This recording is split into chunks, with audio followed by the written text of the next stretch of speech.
video. I'm also recording, so my family's been asking me to kind of do a tutorial on how to make my cheesecake from scratch. So I figured this would be a good way. I'm gonna go live, and then I'm also gonna do a recording to put on my YouTube, so that way it makes it easier. I wrote the ingredients over here, and I'll go over it. Pretty much these are the ingredients that you need, and I'll kind of zoom in on both right there. And then I'll talk about each of the ingredients as I go along, so that way you guys can see it. It's not that hard to make a cheesecake, it's just a little bit time consuming. One thing that I will tell you is that the secret to cheesecake being really, really amazing the way that I make it is to water bathe it. That's important. And water bathe is a really easy concept as long as you do it correctly. It's pretty much you guys putting it in, let's say, a kind of like this. The turkey ones I find are really good too. That are like this, they're only like $2. They're really easy to get around the store, sometimes $5 at the most, but they're reusable. And water bathing is pretty much, you cover this springform pan. This is the one that we do the cheesecake with the aluminum foil, and you put it in this pan surrounded with water. So that allows the cheesecake to cook evenly throughout the whole entire thing. So that's one of the secrets to having a really, really awesome cheesecake. Secret number 2, all the ingredients should be at room temperature. I tend to want to leave all of my stuff out for like 20-30 minutes. That way it mixes well. And the reason for the room temperature is if you have different temperatures like cold and hot, it tends to not homogenize. And homogenize is a very scientific term for just, you know, having all the ingredients blend in kind of perfectly, essentially, so that you have kind of the same consistent bite throughout the whole entire thing. So if you leave it at room temperature, it makes it easy for everything to kind of blend in perfectly, and it makes it really, really awesome afterwards. So in the meantime, while I'm explaining that, I've already preset my oven to 350. So step 1 is going to be 350. When you do it at 350, you're only going to bake the crust for 10 minutes once you create it. And I'll show you how to create a crust from scratch. And it's really easy. Really all you need is graham crackers, you need butter, you need sugar, and then some salt. And I like to add some vanilla extract just to give it that kind of extra kick to it. And then bake it in the oven to kind of give it that firmness, so that once you put it into it, it's going to stay that solid shape throughout the whole thing. The other option that you have is sometimes when I am kind of in a rush and I don't want to make the graham crackers from scratch, this one's a really good one. It kind of gives you easy directions on how to do it. You can buy it at any store. You pretty much just do the butter and everything with it, except the only difference is you're not taking, let's say, a graham cracker box and putting it in, chopping it up, doing the whole thing. It pretty much just comes pre-assembled. This is great when I'm kind of like not feeling it, but I kind of like doing it the old way just because it kind of gives you a little good impression about what it's like to actually put the graham crackers and do the whole thing for it. So we're going to start off by covering this aluminum foil. So you get an 8-inch springform pan. If it's got this latch on here so that you can remove the bottom, that's ideal. And it's really easy to assemble. It comes into 2 pieces, but this is kind of what you want. 8-inch is kind of, or I'm sorry, not 8-inch, 9-inch is standard form, springform pan. Once again, that's 9 inches. Really, really easy to assemble. It just comes in 2 pieces and you put it in here. Now, ideally what I'm gonna do is I'm going to cover it with aluminum foil, and I'm probably gonna do it twice. So pretty much you just go around, and as you can see, I'm kind of just going around and I'm patting the edges. And this is really, really important because when you water bathe it, you don't want any of the water to get inside of the cheesecake once it's inside of that water bath. I believe they sell like these water bathers that you can pretty much just put your springform pan in, and then it's pretty good, but I haven't actually seen one that I've liked to purchase, so this is kind of just the way that I've always done it. Every time I've used regular aluminum foil, I've never had any issues with it. So what I'll do is I'll cut it so that way I can kind of just put it right around the edges. And I'll show it one time just so that you guys can see it. Try to make it short enough so it doesn't go past the halfway point. So you're just gonna have to keep cutting it until you get to just the right length. You want the graham cracker to kind of go up halfway up the pan. And I'll show you guys when I do that. But what I'm gonna do is I'm gonna cut it as short as possible so that I can get a good seal on it. Now, this is probably one of the most time-consuming parts, is just making sure that this is good on perfectly. So what I'm gonna do is I'm gonna have my trusted assistant over here, John. He's gonna be doing this part. In the meantime, while we make the graham cracker, we'll say hi. This is John. So ideally what you want is, you want it to go around like this, okay? And the inside, you want it to go up to the halfway point. And we're gonna do it twice essentially, to make sure that there's no trapped water or anything like that, or water can't get in. So if you look at it, halfway point right there, and that's how you're gonna build your foundation to a water-bathed tool, okay? So he'll continue doing this, right there. Here's this. You might need to take it over to the table or actually. Here. Okay. And then, so the next step is going to be making the graham cracker crust. So I have like a basic food processor thing right here. I think I got this in Italy, but it kind of has like the chopping up for like crust and stuff like that. You can do anything. You can even manually crush it if you want to, if this is a little bit too pricey for you guys. That is an option. I just like having this one because it's easy to do. So the first thing that I want to do is, usually I'll take the graham crackers themselves, and you need about 15 sheets. Sometimes I put about 17 just to have that extra. I'll do that same thing with the butter, because sometimes when you do the 15 sheets, I found that it doesn't always go all the way up. So I tend to put extra ones just so that I have the ability to play with it a little bit. Now this is a recipe that I've kind of modified from other recipes before, and I combined them to try to create the perfect one. It took me a little bit of time, but once I finally got it, it was really like tried and true, tested, everything, and I was like, all right, cool. And this kind of started, I think, earlier in Italy, back in the day when I was like, all right, I love to bake. Let me try to see if I can perfect something. And the cheesecake was one of my recipes that I wanted to do. So I went up, looked up cheesecake recipes, and started looking up what people were doing on YouTube, trying to figure out how is it that they get it to taste the way that it does, what are the secrets that people have learned, and I'm kind of trying to combine all of those things in one. So this is probably like maybe 5 years in the making now.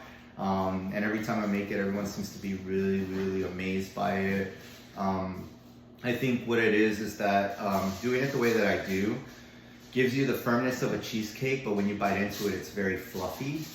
And that's kind of the secret of it, is that it almost feels like you're biting into clouds. And then you're gonna do it one more time, same thing. So another thing. So here, sorry. So John kind of showed you, this is the finished product right here. He's gonna do it one more time. And I only do it a secondary time just to make sure, in case you cut anything or make any like cuts, there's a secondary layer in there to make sure that water doesn't get in there. Okay, so yeah, so Italy, started doing it. I was like, you know what, let me test it out. Italians are easy to please just because they've never really had cheesecake like that. So it's not something that, you know, American concept. They're like, oh yeah, cheesecake is very, very particular. Finding the perfect cheesecake, that's really what matters. So then I started testing it out, got through a lot of trial and errors, figured out why does it keep cracking. That was the big one. Cracking was the main one. So every time, I gave you the aluminum foil, sorry. Every time that I baked it in the ovens, one thing, ovens are not all the same. They're all different, so I had to pretty much play around and figure out the temperature and the time and all that stuff. And then secondary, water bathing saved the cracking process, because I would put it in the oven, and then there'd be times when it would crack and you'd see a bunch of like cracks on the top, and then there'd be other times where nothing. But when I did the water bathing thing, I was like, oh shit, no cracks, cool. All right, so this is the way that you do it. So after I did that, I was like, all right, but why wasn't it tasting the same every single time all the way around? That's pretty much where the room temperature ingredients came in. As soon as they became room temperature, every bite was the same equally across the board. The other thing that I like to do, which is one of the secret parts of the recipe, is leave it baking pretty much once you turn off the oven, once it's done. You crack it open, and then I usually leave it there for 8 hours, just kind of slowly baking over, pretty much overnight is the easiest that I found. I'll do it this way. I'll put pictures afterwards. I'm probably not going to be able to show you what it looks like after it's done, but at least getting the process done, that's the hardest part, I guess.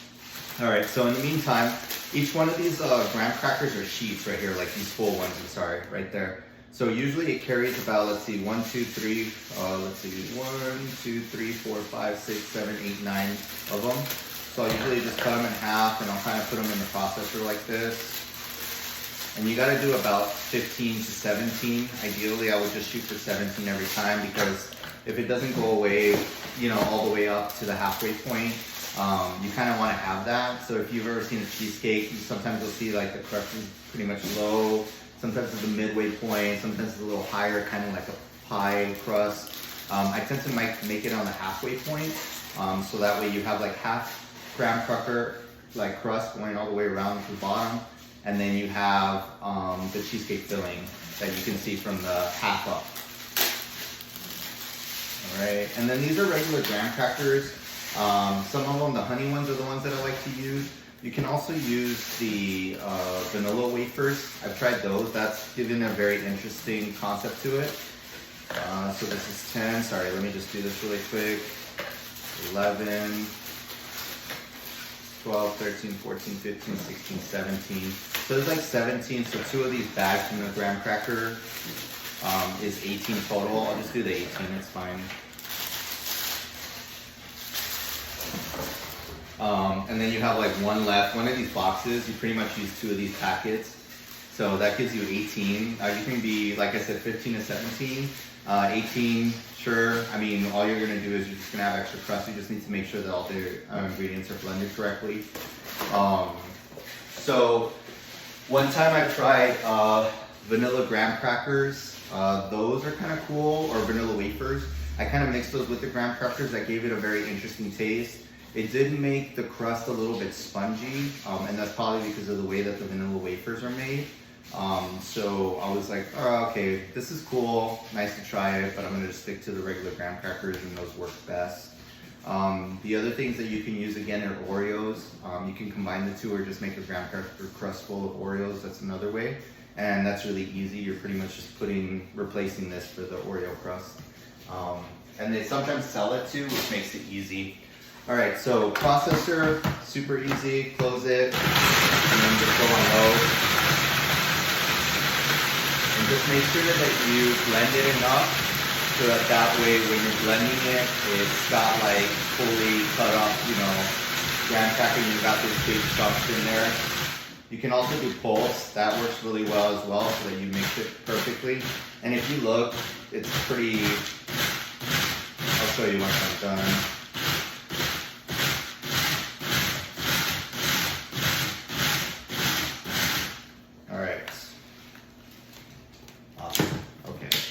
So this is the final part of it. So you've got a full aluminum foil on there. Everything's good. See, it's halfway point. And it's really easy that once you're done, I pretty much cut the aluminum foil here, take it off from the bottom, and then as soon as I take off the springform latch, it's gonna pretty much pop out. You just move the cake upwards, or the cheesecake up into the direction of the middle, and then everything else will kind of stay behind. The aluminum foil will not stick to your cheesecake filling. I've already tried it. I keep thinking in my head that if I leave the aluminum foil, it's gonna, you know, get stuck into the cheesecake, it's gonna make a mess. Never happened. It's really awesome. So this is it right here. Now you can do this if you want. I usually spray this just to make sure. You don't have to, but I like to do it because in baking I've always learned that spraying it makes things easier for it not to stick. And that's just a normal rule for it. And I'm just gonna spray it kind of like just to make sure that we don't get that problem in there when I make the graham cracker crust. You don't have to. I think when you make the graham crackers crust, it having the vanilla and the butter and everything, and it being moist, once it bakes, it kind of bakes away from everything. It's got it. Okay, so graham crackers in. Now, if you look at the recipe here, like I said, 15 sheets. We're gonna do 2 tablespoons of granulated sugar. You can use regular salt, but I like to use Himalaya salt, just because I'm bougie like that. Whether it makes a difference or not, I don't think so. I just like, you know, ever since I went keto, Himalayan salt's been kind of like a standard thing that I like to use. So that'll be the one that I'll use. Himalayan salt, and then of course the melted butter. So I'll have my assistant here melt the butter. So you're gonna use 5 tablespoons of melted butter. It'll be easy if you just have a tablespoon measure, which I have here. So you're gonna, usually I have like one of these measuring cups, and you can measure it either through here. I usually have like a tablespoon thing. So he'll put 5 tablespoons in here. And like I said, butter, I like to use the Country Crock. That's kind of a standard. They have all different types of butter, as long as you try to get the one that isn't salted. If you do unsalted, that usually tends to taste better and the flavor kind of comes out a little bit better. If you do the salted one with adding the pinch of salt, it's gonna kind of give it a weird flavor. I haven't noticed a difference. I'm just basing it off of kind of what's standard around, you know, everywhere.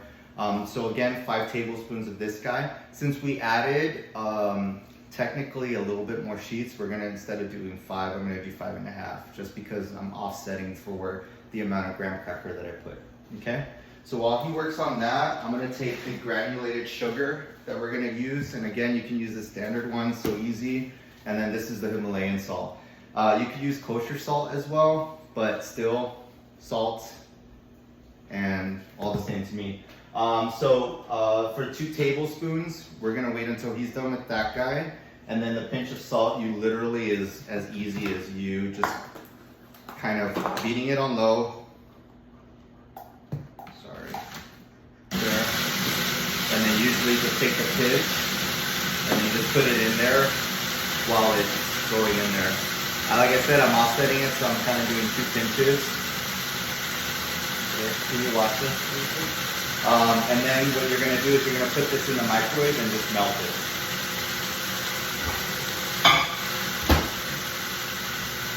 I'll do like 30 seconds at a time, which makes it easier. And then while I'm waiting for the tablespoon for the granulated sugar. Now, when you do things baking wise, you always want to slowly incorporate them into your mixture. That's a very important thing you'll learn with baking, because you want to evenly distribute everything through it. So it makes it really hard if you're going to try to beat something with the consistency that it has and you're not evenly distributing it. So like when I add things to the blender and stuff like that, I want to make sure that it's going and it's kind of, so I can evenly do it, right? So I'm going to open the granulated sugar, and again, 2 tablespoons. Okay. And I'm just like slowly sprinkling it in. Again, I want to have that even flavor throughout the whole thing. I wait a little bit, and then I put the second tablespoon of granulated sugar. You want to make sure that the butter is also fully melted.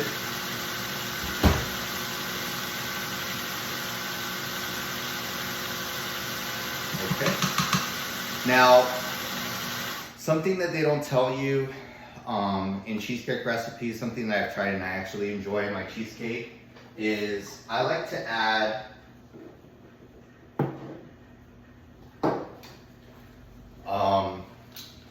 vanilla to it. That gives it that extra vanilla flavor to your graham cracker. It's not necessary, but sometimes I like to mix and match and see kind of how things play out. So I'll either choose to do Mexican blended vanilla. I tend to like theirs because it tends to be more creamy, kind of vanilla-y, you know, vanilla-ish kind of flavors. So, but it's more like a creamy base versus just straight up vanilla.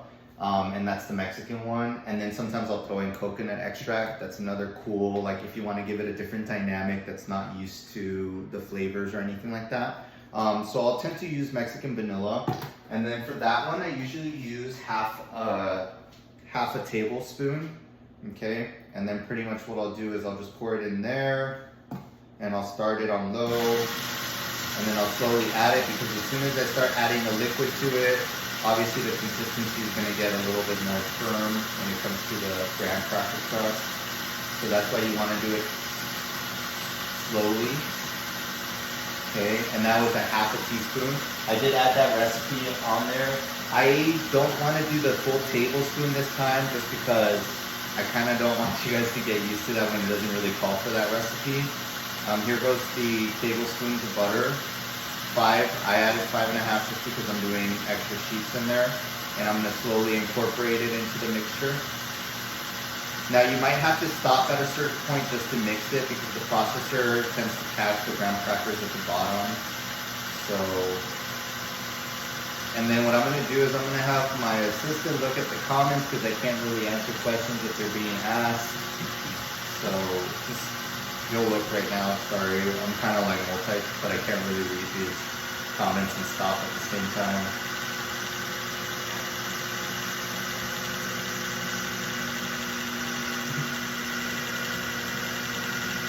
Any questions or not?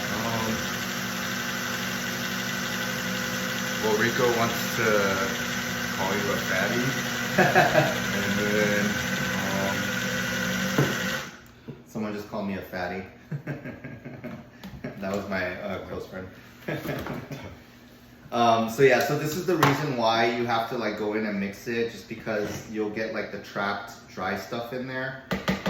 So if I go in there and mix it myself, the microprocessor doesn't do everything very well.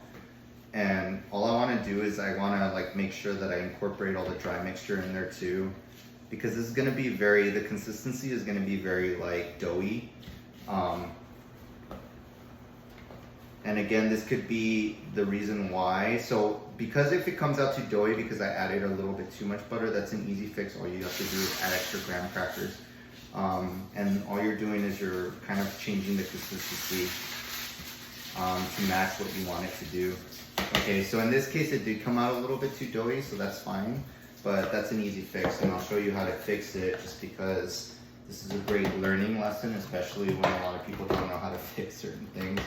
So all I'm gonna do is I'm just gonna incorporate a little bit more graham cracker, and luckily we have enough to be able to do it. And a lot of baking takes a lot of precision in measurements, and that's fine. But I found that a lot of times I can't account for a lot of the mistakes, so I had to learn how to do it. And trust me, you'll make a lot of mistakes when you're doing baking. Okay, so what I'm gonna do is I'm just gonna mix the graham cracker in there. And what I wanted to do is I wanted to get to the consistency of kind of like the graham cracker that's pre-made. And I'll show you how this will change.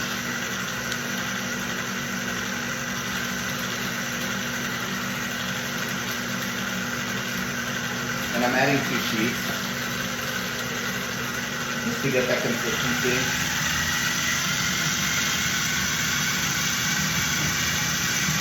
Because what you don't want it to be is you don't want it to be too wet, because then it's going to be more mimicking dough. And you might have to like feed it just a little bit more just because the dough consistency, you want it to be a little bit more like it breaks apart usually. You don't want it to stick together. That's definitely what you don't want on the graham cracker crust. You want it to be homogeneous. So I'm going to beat it on high for a little bit, because I'm going to probably need to add one more.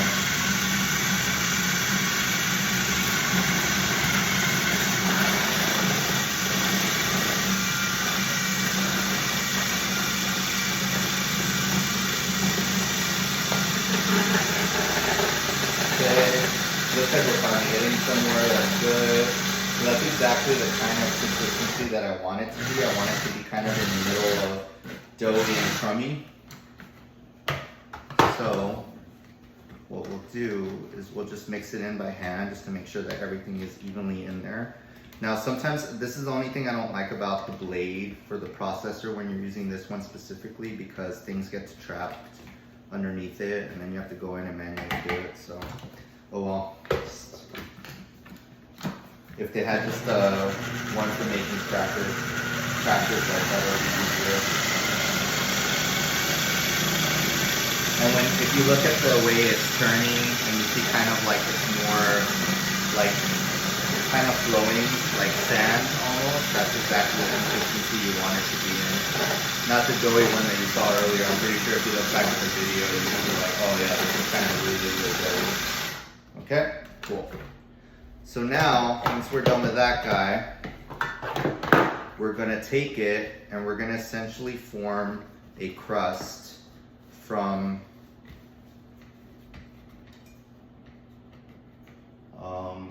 into the pan right here. Okay, again, I remember just reminding you guys that I set it to 350. So 350 is the consistency that you want it in. And then you're just gonna pour essentially the graham cracker crust into the pan.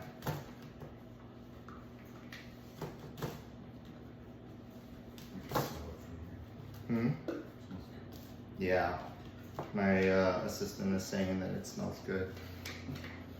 And then this is where you kind of just, you start to essentially mold it into the pan.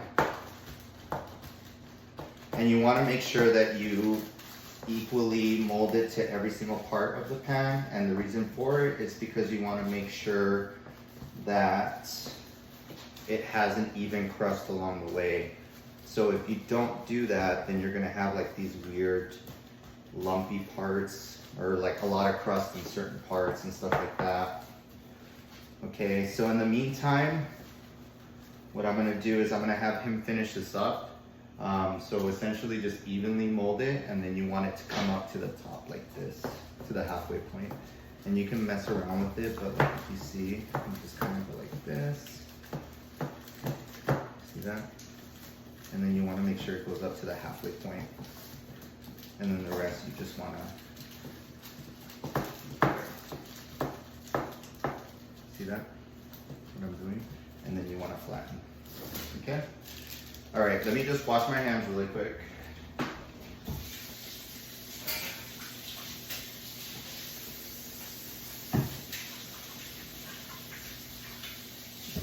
Just because that got a little bit messier than I expected. Alright, so that's the microprocessor. Now we can start working on the filling. So the filling is probably the easiest part out of everything. It's pretty self-explanatory. So there's not anything special. It's gonna be the way that you do it and the order that you do it. So when it comes to the filling, you have to do the cream cheese first. And the reason for the cream cheese being first is because you want to make sure that it has the consistency of beaten cream cheese. So you already know cream cheese is solid. You want to make it soft enough to kind of blend with the rest of the ingredients. So when you do it at room temperature, it makes it easy for you to just kind of blend it, and the ingredients will incorporate kind of really well. So I'm just gonna show you guys this again. We're working on the filling part now. So we're gonna start off with 4 8-ounce cream cheese. That's gonna be the first thing that we put in. And we wanna make sure that we blend that very, very, very, very well before we mix the rest of the ingredients. So we're gonna do the 4 8-ounce cream cheeses first. I do Philadelphia cream cheese, super easy. They already come kind of 8 ounces. So if you look, this is my favorite one just because it already comes pretty much with 8 ounces right there. I kind of show this camera and then I'll show the other one just to make sure that they can see 8 ounces right there. Okay, super cool, easy to use. All you have to do is just take it out, pop it in, and then that's it. So with that being said, now I would probably invest in using a beater. It makes it so much easier than just having a whisk. I feel like a whisk takes way too much time. I'm not a fan of, going in there. It's great if you can't, if that's like the only thing you can afford, sure. But I definitely don't want to spend my time on a whisk. Again, make sure your cream cheese is at room temperature. It just makes everything easier. And you see how easy it is. Now, if you really have to buy the bars, sometimes they come pre-measured, most of them don't, but you can probably buy the bars at 8 ounces. I think I've seen that before, and that makes it easier to use one of those guys. But if I were you, I would just buy these. These are easier to use for me, at least. Because all I have to do is just literally dump out the entire contents, and then that's it. Again, I reiterate, everything has to be at room temperature. So Like I said, it's usually like 15 minutes, that should be enough. I tend to not risk it. I usually leave it out for like 30 minutes and then everything just seems, and that's every ingredient. Okay. Let's see. Okay, so evenly across everything. So if you look, everything's even across, like so. Okay, now what we're gonna do is we're gonna pop this guy. Like I told you when I first started, we set the oven to 350. I'm gonna pop this baby in for like about 10-15 minutes. I can look at it, I kind of have to gauge it just to see. I don't want it burnt, obviously, but I want to make it solid enough. So I'm gonna put this guy into the oven now. And then I'm gonna do a timer for, I'll do 12 minutes. Just so that at the 10-minute mark, I'll take a look at it and I'll make sure that it's not burning and stuff like that. And that's, you're gonna have to gauge that based off of pretty much your ovens, because like I said, every oven's different. So sometimes you'll have an oven that like cooks things really, really fast and then it'll burn things. So you don't want to use the recommended time frames. Usually for a cheesecake, we'll leave it at 325. And then that will be that. All right, so now I'm done with the cheesecake, the cream cheese, I'm sorry. So I put that guy there. All right, and now I'm gonna get to beating cream cheese, basic beater. And this one you can go on high. Ideally, you just kind of wanna get everything into a consistency of like creaminess. And if you just take a look at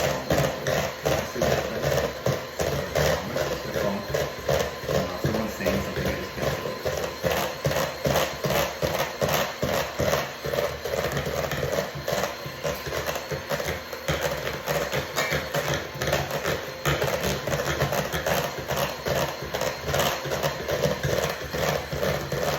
And you know the consistency of cream cheese when it looks kind of like whipped cream? What do you think?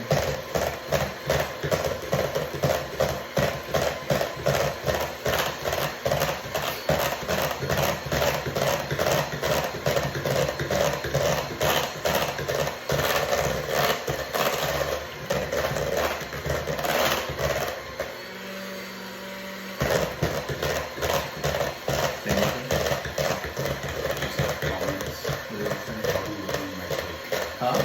Someone said it'll be a waiting. Alright.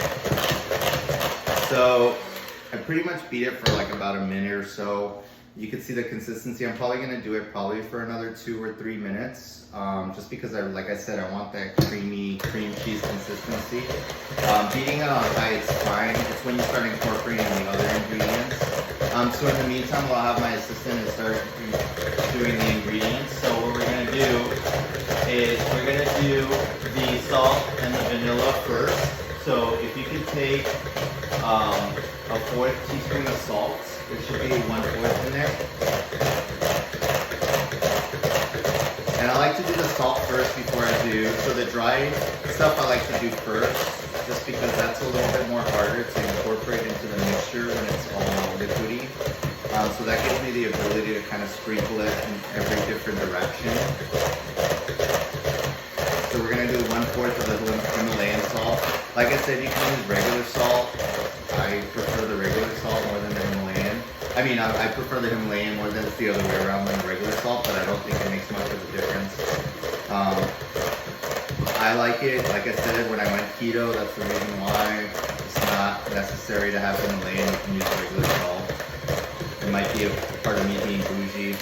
Alright, so this is a 1/4, and literally all I'm gonna do is I'm just gonna sprinkle it in different directions so that it's in different places and it's evenly distributed.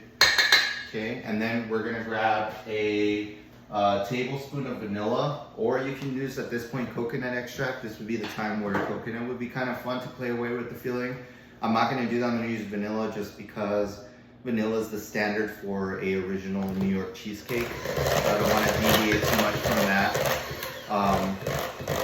flavor. But like I said, I get tired of it sometimes and I want to kind of do extra things to it. I think sometimes I've even added butter extract to the graham cracker crust just to give it a more buttery taste, and that's been pretty cool to try out. Okay, so it's going to be a tablespoon of the vanilla. And again, I'm just going to incorporate it. I like having this guy on the side just because what I like to do is once I incorporate each ingredient, I'll tend to kind of, you know, take it out from the sides, because as you know, when you start using the mixing bowl, everything tends to go into the sides. Okay, and you don't want that, so you want to keep everything relatively kind of in there.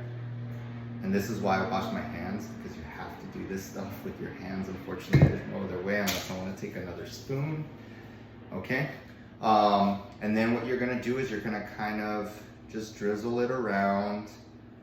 Okay, and then when you take it off the sides, that gives you the ability to do, and this is a half teaspoon, I'm sorry, that's the reason why. So we're doing it twice.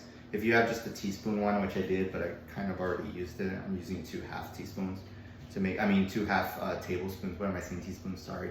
2 half tablespoons instead of 1 tablespoon. If I had more of them, it'd be easier. I'm gonna beat it on low.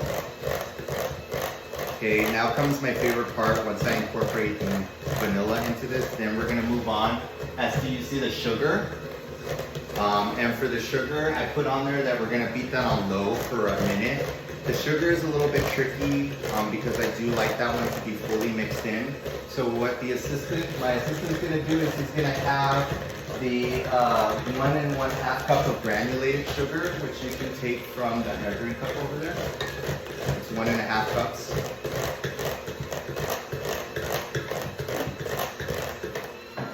Okay. This is one of the teaspoon thing was in here. What is that? No, just grab one of them. 1 1/2. Just do the whole 1 1/2 in there. I should tell you that this is brought to you by Bang. Oh, yeah. Bang commercial. This commercial has been sponsored by, no, I'm just playing. I love drinking Bangs. Not that I'm plugging it in, it's just my preference. I probably should stop drinking them because I drink them way too much. It's probably really bad for me. Fortunately, it's one of the few vices that I have, so yeah, just 1 1/2 cups. So you're gonna go up to 1 and then you're gonna go to the half mark. So there's certain measuring cups that I tend to use that are very good. I'm gonna wash my hands really quick, but you have your standard ones that you get kind of in the store, which are your like Pyrex ones. I like these flat ones because you can actually they're kind of weirdly slanted, but you can actually see the measuring on the top right there. So it makes it easy for it to just be poured. So give me 1 second, let me just wash my hands.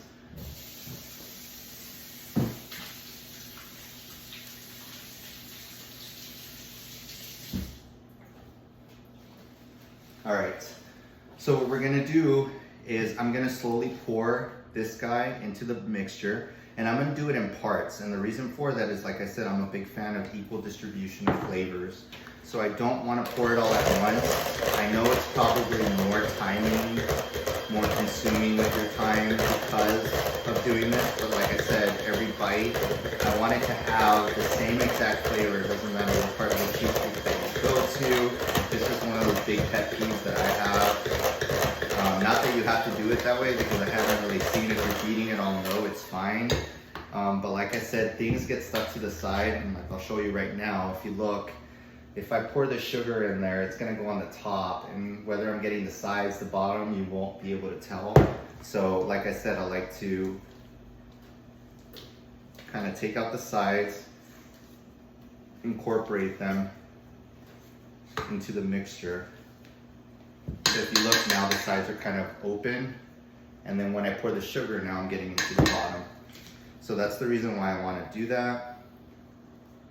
And like I said, that's an equal distribution of the sugar through the mixture. Now, this is probably the one that takes more time.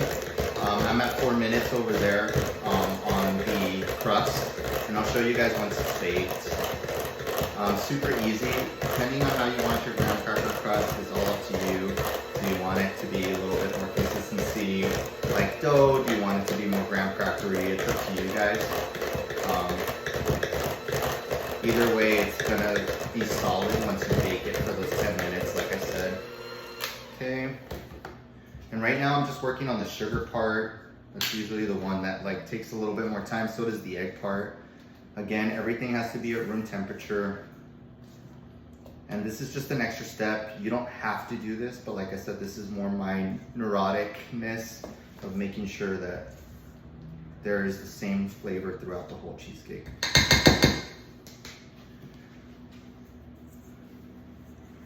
Now, again, reiterating that room temperature is very important for the cheesecake so that it homogenizes all the flavors.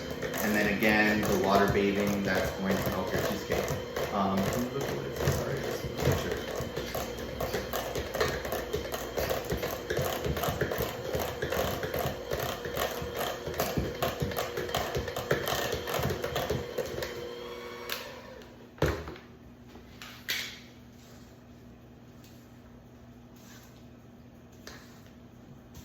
Okay. We'll probably do this two more times and then we should be done with it. Sorry, it's taking a little bit longer.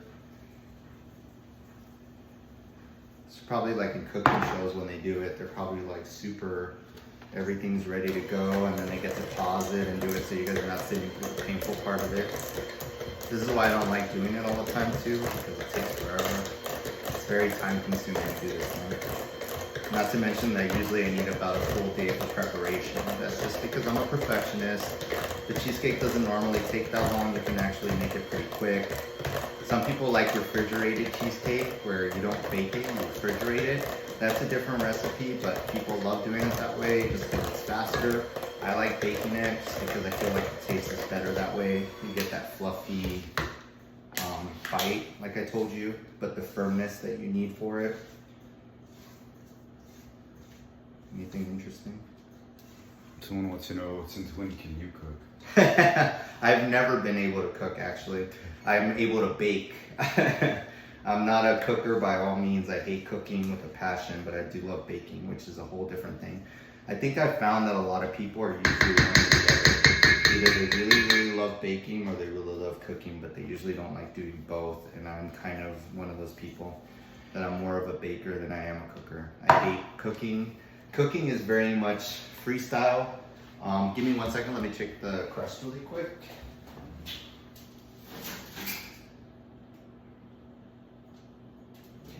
Okay. All right, so I baked my crust. I'm gonna let it sit out for a little bit.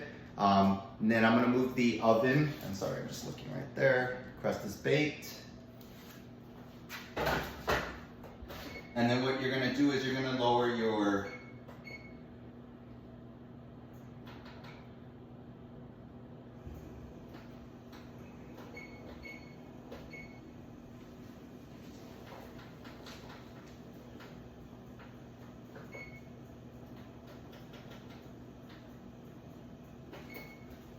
Okay, once you bake your crust, you're gonna let it sit out now. Now that it's baked, it's good to go. Then I'm gonna move the oven to preheat at 325. That's gonna be your actual baking temperature. That's gonna be where you're gonna wanna bake your cheesecake. Now, you can do it two ways. You can either do 325 for 1 hour and 45 minutes, and that's gonna keep your cheesecake soft. Or if you want it firm, you're gonna wanna do it for 2 hours fully. I tend to wanna do the 2 hours just because it's easier that way. I like the firmness, but like I said, I don't lose the softness of it with every bite. I feel like a cheesecake should be firm. I leave the softness to the whipped cream. All right, cool. So we've done now the sugar incorporation. Now what we got left to do is we're going to put the eggs in there, and we're gonna do it one at a time. That's another important feature about the cheesecake, is that you wanna make sure that the eggs are at room temperature and that you wanna crack them one egg at a time, okay? So what I'll do is I'll be mixing it, and then my assistant will crack the eggs into there one at a time. We need to make sure that it's evenly mixed. Again, I'm gonna go into the bowl and I'm gonna make sure that I get the sides and everything because I wanna make sure that everything is consistent. Okay, so remember that this is the low setting. So what we're gonna do is we're gonna crack 1 egg and then we're gonna put it in the middle. There you go. And then you wanna beat the eggs on low. Okay, that's very important. And the other important thing is that you wanna make sure that you get it all around. So that's the reason why I like to scrape the sides of this, because I wanna make sure that when I do the cheesecake, that it's gonna be consistent the whole way through. Now, room temperature is very important because again, when you have ingredients that are dry, wet, you wanna make sure that they all homogenize. So room temperature is the best way to do that. Instead of different temperatures that you have, it will take a lot of beatings to get it to that point. Okay, so I'm gonna stop right here. I'm gonna make sure I go into the sides. Remember, that's a very important thing. You wanna make sure that you scrape the bottom and the sides to make sure that everything is mixing perfectly. Like I said, every time you bake stuff, you've always noticed that a lot of stuff gets stuck to the sides and the bottom. And I'm trying to mitigate that by going in there occasionally to make sure that I scrape all the stuff from the sides and the bottom. Okay, now we're gonna do egg number 2. Okay, and again, room temperature eggs on low. Make sure you're equally distributing all of the ingredients. That's very, very important.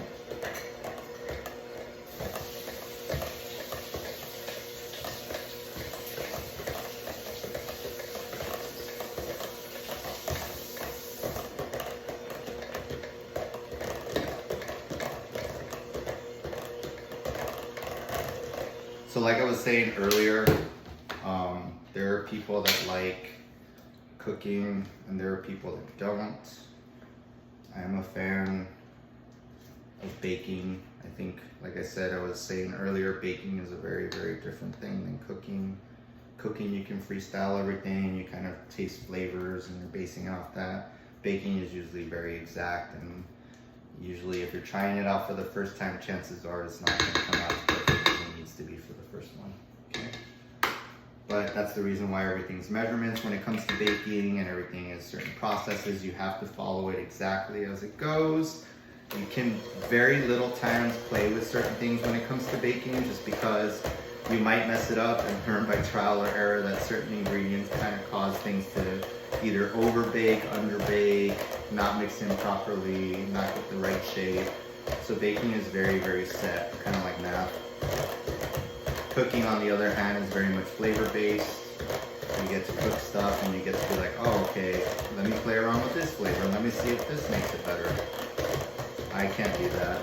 I hate cooking with a passion. So much that I probably spend so much money eating out because of it. Okay, now we're gonna put the final egg. And then I'm just going again on the sides of the bowl, bottom. I'm just making sure everything is exactly as it's supposed to be. All right. Do not drop the egg in there. You dropped an eggshell in there. Sorry, he's new. He's getting fired. Again, I'm beating it on low. Alright, so then we've done the eggs. Now the final piece is going to be the sour cream and the heavy cream. Alright, that's very cool just because this is probably really, really easy. You just put both of the ingredients in there. You don't have to worry about mixing them one at a time. So what we're going to do is we're going to prepare both of them. So this one's going to be for the sour cream. So it's really easy for sour cream. It's 2/3 cup sour cream to 2/3 of heavy cream. Super easy. So you can do sour cream and use this one for the sour cream. So you're going to make sure it goes to 2/3 cups. So 2/3 is right there. And then heavy cream. Okay, so now we're going to put in the heavy cream and the sour cream, all right? 2/3 of each. It doesn't matter which heavy cream, it doesn't matter which sour cream. Everyone has their own preference, it just depends on what you feel like. I use whichever one. Again, as long as it's 2/3, so I'm going to do 2/3 of a cup of heavy cream right now.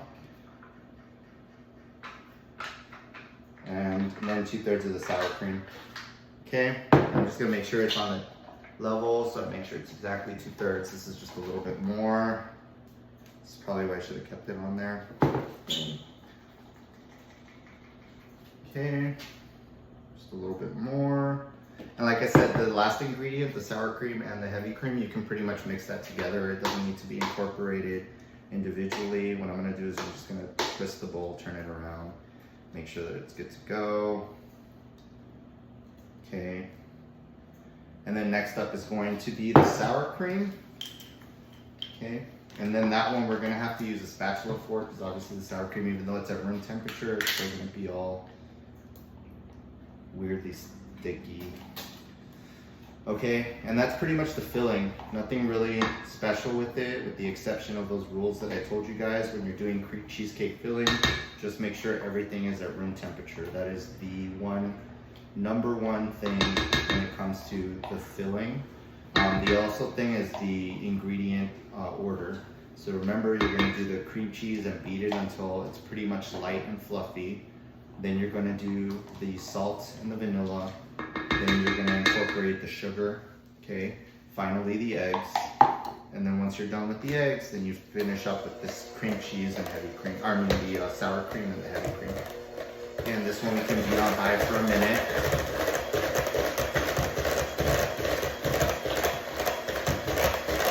And this one you just wanna make sure, again, you get all the flavors in there.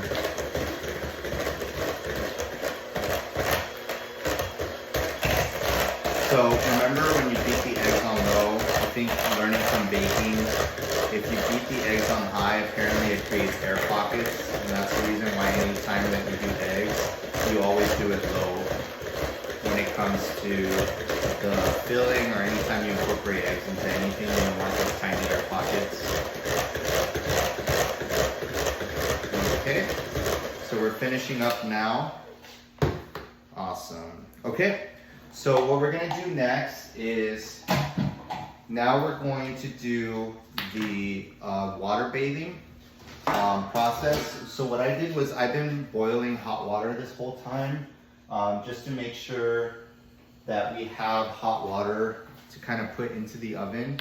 Now the water bath is what you're gonna have your cheesecake to be consistent, so that it bakes throughout the whole entire thing. That's another important process when it comes to cheesecake. You want it to bake evenly. Okay, so like I said, I bought one of these guys. It just needs to fill about halfway through the pan, so that it gives you that hot water around to bake it while you're baking it in the oven. Okay, so you're baking a bake. Just remember that.